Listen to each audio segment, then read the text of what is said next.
ये कहानी मैं एक 14 साल की लड़की के पॉइंट ऑफ व्यू से बता रहा हूँ। मेरे ग्रैंडमा की डेथ कुछ 2 महीने पहले हुई थी। हम दोनों की ज्यादा जमती नहीं थी। वो एक मीन पर्सन थी, काइंड ऑफ अ लोनर। जब मैं 8 साल की थी तब मेरे मॉम डैड की एक एक्सीडेंट में डेथ हो चुकी थी। तभी मुझे मेरे दादी के पास सौंपा गया था। So there was no lovely dovely family वाली फीलिंग।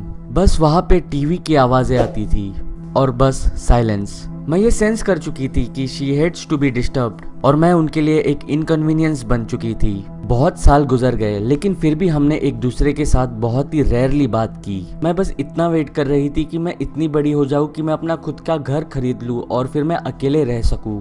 जब मुझे रास्ते पे एक कैट मिली और मैं वो घर पे लेके आई तब वो बहुत ही ज्यादा अनप्लीज्ड हुई। मैं सेंस कर सकती थी कि वो कैट को बहुत ही ज्यादा हेट करती है।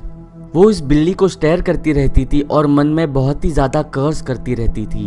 और एक दिन वो पूरे दिन के लिए अपने रूम के अंदर अपने बेड पे लेटी रही।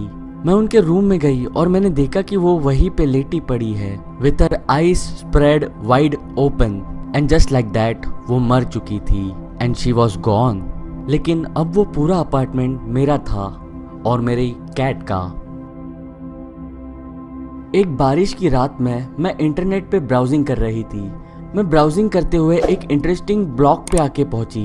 वो ब्लॉग चाइनीज कस्टम्स के बारे में था। अपेरेंटली चाइनीज बिलीव्ड दैट कोई भी इंसान अगर वो मर जाता है तो वो वापस आ सकता है उसके मरने के बाद 49th डे पे कोई भी एक मैसेज लेके। और ये पढ़ने के बाद मैंने रियलाइज किया कि मेरी दादी के डेथ को 49 डेज हो चुके हैं और आज ही वो 49th डे है।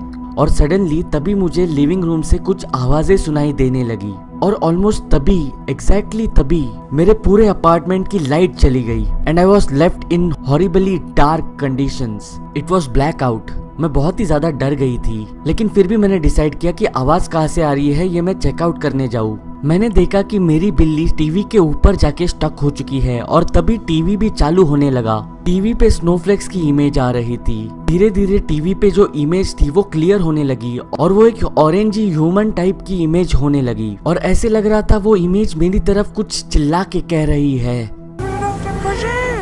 Get rid of the cat. Exactly जो मेरी दादी अगर यहाँ पे होती तो मुझे कहती। ये सुनते ही मेरी बॉडी शेक करने लगी। मैं बहुत ही ज्यादा पैनिक होने लगी और ऑल ऑफ अ सडन मेरी बिल्ली उस टीवी से जंप मारते हुए मेरे पास आ गई। मैं मेरी बिल्ली को लेके जमीन पे कोलैप्स हो गई। मैं बहुत ही ज्यादा हॉरिफाइंग कंडीशन में थी। मैं चिल्लाने लगी और जस्ट जब मैं फेंट होने ही वाली थी तभी पावर फिर से आ गई। हर जगह पे उजाला हो गया और उसी रात मैंने अपना अपार्टमेंट चेंज कर लिया। लेकिन आज भी जब वो चीज मुझे याद आती है मेरे शरीर के ऊपर कांटे उठ जाते हैं।